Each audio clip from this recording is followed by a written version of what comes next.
नमस्कार, आप देख रहे हैं 9 भारत समाचार। नमस्कार, आप देख रहे हैं नव भारत समाचार। मैं हूं नेहा राठी। आइए देखते हैं आज की बड़ी खबर।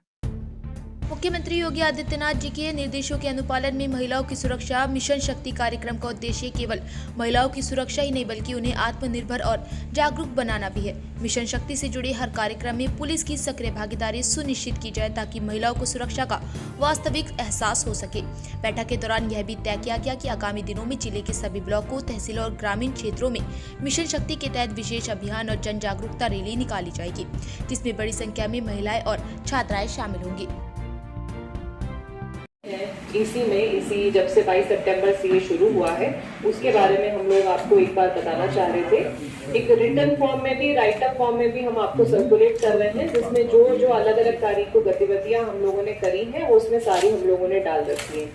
साथ ही साथ महिला संबंधी हमारी जितनी योजनाएं हैं उनमें नए लाभार्थियों को ढूंढना, उनको उनकी पात्रता के हिसाब से उनके सब कागज पूरे कराना और उनको भी उस योजना का लाभ देना। इसी दौरान जब मिशन शक्ति का अभियान चल रहा है उसे भी हम लोग टारगेट कर रहे हैं। चाहे रानी लक्ष्मीबाई स्कीम हो हमारी, चाहे हमारी महिलाओं की विधवा पेंशन हो, चाहे बच्चों के लिए पढ़ाई के लिए अनुदान हो, सब चीजें हम जो है कोशिश कर रहे हैं कि इसी दौरान, अभियान के दौरान नए लाभार्थी ढूंढें और उनको भी हम लोग इन योजनाओं का लाभ दें। तो मुख्य रूप से जो हमारे विभाग है इस समय पे, पुलिस विभाग तो है ही है जो वो अपनी एक्टिविटीज कर रहे हैं, वो इसके साथ भी आपको ब्रीफ करेंगे उसके बारे में।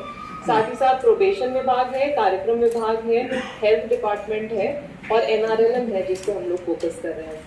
आप लोगों ने देखा भी होगा कि विदुर कैफे भी हम लोगों ने अभी रिसेंटली खोलने स्टार्ट किए हैं। वर्धमान कॉलेज के बाहर भी खोला है, तहसील के सामने भी खोला है। वो हमारा भी इनिशिएटिव महिलाओं को ही सशक्त करने का है। हमारे गांव की महिलाएं जो विदुर ब्रांड से जुड़ी हुई हैं, लगभग 1500 महिलाएं ऐसी हैं हमारी जो जुड़ी हुई हैं। वैसे समूह की महिलाएं तो लगभग 3.25 लाख है महिलाएं जो हमारे समूह से जुड़ी हुई हैं। उनको सशक्त करने के लिए, क्योंकि नारी सशक्त तभी होगी जब वो फाइनेंशियली इंडिपेंडेंट होगी, अपना खुद का वो कुछ आय करेगी, अपने परिवार को स्ट्रॉन्ग करेगी, अपने आप को स्ट्रॉन्ग करेगी। उसी तहत हम लोगों ने विदुर कैफेज खोलने स्टार्ट किए हैं। आप लोगों से साथ हम लोगों ने प्रेस नोट और उसकी जो है मीडिया के लिए वीडियोस भी शेयर करी थी। तो वो हमारा एक मेजर स्टेप है जो हम विकास विभाग से कर रहे हैं। विदुर के जो स्टोर्स हैं जहाँ पे रोजमर्रा की चीजें, चाहे से साबुन, तेल, शैम्पू है, मसाले हैं, विदुर के जो स्टोर्स हैं वो लगभग 19 स्टोर हम लोग ने पूरे जनपद में पहले खोले थे। अब हमने विदुर कैफे के नाम से, जहाँ लोग कॉफी पी सके और स्नैक्स खा सके, तो क्योंकि आजकल उनका कल्चर है, आप देख रहे होंगे कि रोड्स पे छोटे छोटे अच्छे जॉइंट्स जो है वो खुल रहे हैं, तो उसी स्तर पे हम लोगों ने विदुर कैफेज भी खोलने शुरू करे। इसके अलावा जब से प्रोग्राम शुरू हुआ है इसका राइटअप भी आप लोगों को हम लोग प्रोवाइड कर रहे हैं। सबसे पहले हम लोगों ने 23 तारीख में एक साइक्लोथॉन किया था जिसमें लगभग 4000 महिलाओं ने पार्टिसिपेट किया था। उसके बाद से जन जागरूकता कार्यक्रम अलग अलग से हम लोगों ने नवरात्रों के दौरान आयोजित किए। नुक्कड़ नाटक 27 तारीख में कराया था। कन्या पूजन का कार्यक्रम 30 सितंबर में हम लोगों ने कराया था। एक ड्राइविंग माई ड्रीम्स नाम से हम लोगों ने परिवहन विभाग के सहयोग से कार्यक्रम कराया था 3 अक्टूबर को। कन्या जन्मोत्सव भी जो है हमारा आगे प्लान है, 8 तारीख को हो गया है। कन्या जन्मोत्सव का आयोजन हम लोगों ने कर लिया है। शौदों पर जो लगातार इसमें कार्रवाई की जा रही है। जो यंगस्टर्स हैं उन्हें चेतावनी देना या फिर आवश्यकता अनुसार उसमें FIR और प्रिवेंटिव एक्शंस जो भी हम ले सकते हैं वो लिया जा रहा है। इसके अलावा जो पब्लिक ट्रांसपोर्ट सिस्टम्स हैं उसमें ई रिक्शाओं का रेगुलरली उसका हमने लगभग सभी का सत्यापन करा लिया है और आई होप आपने देखा होगा उसमें कि जो भी ई रिक्शा कर्मी है उनका जो है बेसिकली प्लेट लगा रहता है जिसमें कि उनकी आइडेंटिफिकेशन और डिटेल्स मौजूद रहती हैं।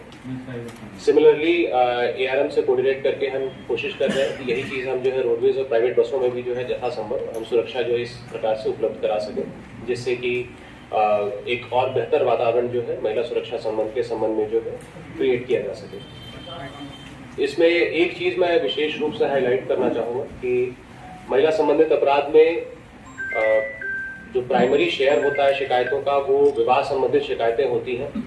पिछले वर्ष भी लगभग 1000 शिकायतें थी, इस वर्ष भी ऑलमोस्ट अभी तक हमारे पास 670 शिकायतें आई हैं। उसमें मीडिएशन का परसेंटेज, सक्सेस परसेंटेज जो है हमारा पिछले वर्ष से इम्प्रूव हुआ है, लगभग 60% है। इस साल लगभग 400 ऐसे प्रकरण हैं जिसमें हस्बैंड वाइफ के बीच समझौते कराए गए और उन्हें रेगुलरली फॉलोअप किया जा रहा है, जिससे कि दोबारा जो है कोई डिस्प्यूट या किसी वायलेंस का रिलैप्स ना हो। इसके अलावा ओवरऑल यदि आंकड़ों में कंपैरिजन किया जाए तो वो एक टेबल जो है इसमें आप लोगों को प्रेस नोट को उपलब्ध कराया गया है, जो महिला संबंधित हत्या है, बलात्कार है, छेड़खानी, अपहरण या अन्य अपराध हैं, उसमें जो है निरंतर कमी आई है। जो परिवार परामर्श केंद्र पर प्राप्त शिकायतें हैं, जैसा मैंने बताया विवाह संबंधित शिकायतें हैं, उसमें हम और प्रयास कर रहे हैं जिससे कि और बेहतर समन्वय हो और ज़्यादा से ज़्यादा जो है डिस्प्यूट्स का रेजोल्यूशन मीडिएशन के थ्रू हो सके ताकि फैमिलीज ब्रेकअप ना हो। इसके अलावा सीएम सर के निर्देशन में हमने लगभग 10 अभियोग मिशन शक्ति फेज 5 में सजा करवाने के लिए पैरवी के द्वारा चिन्हित किए थे। उसमें वर्तमान में 4 अभियोगों में जो है सजा हुई है, जिसमें कि 2 केसेस जो है वो पॉक्सो के अंतर्गत जो है बलात्कार से संबंधित है और दोनों में 20 वर्ष की सजा और आर्थिक दंड से जो है पनिश किया गया है जो अभियुक्त है उसे। एक अभियोग चांदपुर का है वर्ष 2022 का और एक थाना नजीबाबाद का है वर्ष 2024 का। इसके अलावा एक पॉक्सो का सेक्सुअल असॉल्ट का मुकदमा था, किडनैपिंग और सेक्सुअल असॉल्ट, जिसमें कि थाना तिलकपुर का 2024 का मुकदमा था, इसमें भी 5 वर्ष की सजा हुई है। और थाना नूरपुर का वर्ष 2017 का एक मुकदमा था जिसमें एक महिला की 35 वर्षीय महिला की हत्या हुई थी, उसमें अभियुक्त को आजीवन कारावास की सजा सुनाई हुई। इसके अलावा